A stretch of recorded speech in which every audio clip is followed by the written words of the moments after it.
د وزن کمولو دپاره څونه ګرځېده پکار دي؟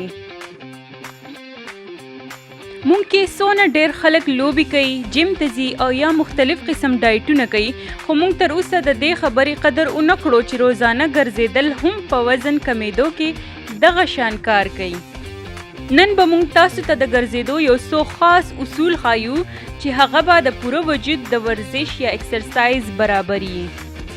اولنې ګرځېده به مونږ څنګه ټریننګ سیټ ته بدلو.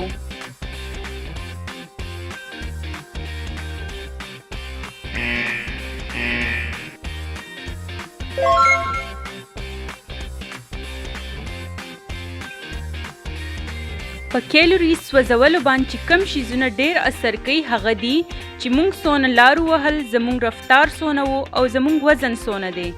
د ډېرې ښه نتیجې اخیستو دپاره مونږ له پکار ده چې مونږ روزانه ګرځو او زمونږ سره پیس کاونټر یعنی د قدمونو شمارلو مشین یي. دا به مونږ ته وایي چې مونږ ورځ کې څونه وګرځېدو او که زمونږ وزن د ډېر ګرځېدو باوجود هم نه کمیږي نو دا به مونږ ته قدمونه سیوا کیږي. خو د حد نه زیات به نه ګرځئ، اوله کې به لږ نه شروع وکړئ او بیا به روزانه پسې زیاتوئ. دویم، د وزن کمولو دپاره روزانه څونه قدمونه اخیستل پکار دي. دا یاد ساتئ چې په دې کې به مونږ خپل کردار، استوګنې، د خوراک عادتونه او صحت ته ګورو. د خپل ملګري پیښې به چېرته هم نه کې که چېرې تاسو یو ځای ورزش ولې نه کوئ. د هر انسان وجود بدل دی او تاله خپله بیله طریقه پکار ده. غم مه کوئ، تاسو ته به مونږ طریقه ښایو چې تاسو په خپل سکیجول په خپله جوړ کړئ. 100 یعنی 100 کیلوریز د 2000 یعنی 2000 قدمونو برابر یي چې دا یو میل جوړوي. دغه شان د 2 پاونډه وزن کمولو دپاره به تاسو 1,40,000 قدمونه اخلئ چې دا د 7000 کیلوریز او د 70 میله برابر دی. په دې اسانو طریقو تاسو د ګرځېدو وخت زیاتولی شئ. کوشش کوئ چې په ګاډي کې لږ او په خپو زیات ګرځئ. که زر بور کېږئ نو د خپلې خوښې میوزیک یا ریډیو اورېدی شئ. که ستاسو بچي یې نو هغوی نږدې سکول ته په خپله بوځئ او راولئ.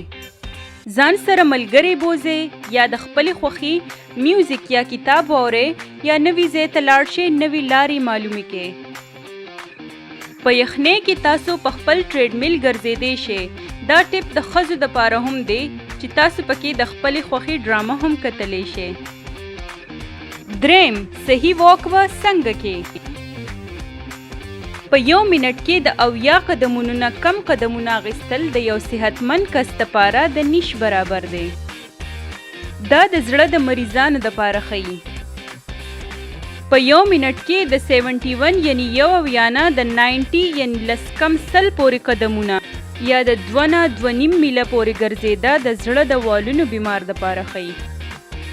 د 91 نه د 110 قدمونو یعنی د 10 د پاسه 100 قدمونو پورې یا 2.5 نه 3 میله پورې ګرځېده د یو صحتمند کس دپاره فایدهمند ثابتېدی شي. د 111 نه د 130 یعنی 10 د پاسه 100 پورې قدمونه یو ډېر زبردست ورزش ثابتېدی شي، خو دا کول د یو صحتمند کس دپاره هم ګران کار دی. اوس راځئ چې وګورو د واک یعنی د ګرځېدو اصول. اول به رو رو ګرځېده شروع کې، بیا به په آرام سره تیزېږئ. خو اول به ځان په ډېر ګرځېدو عادت کې نو بیا به وروسته قدمونه تیز کې. روزانه به ګرځئ. په هفته کې چېرته یو ځل ګرځېده هیڅ فایده نه کوي. که روزانه نشئ نو کم از کم په هفته کې 2-3 ځله خو خامخا واک کوئ.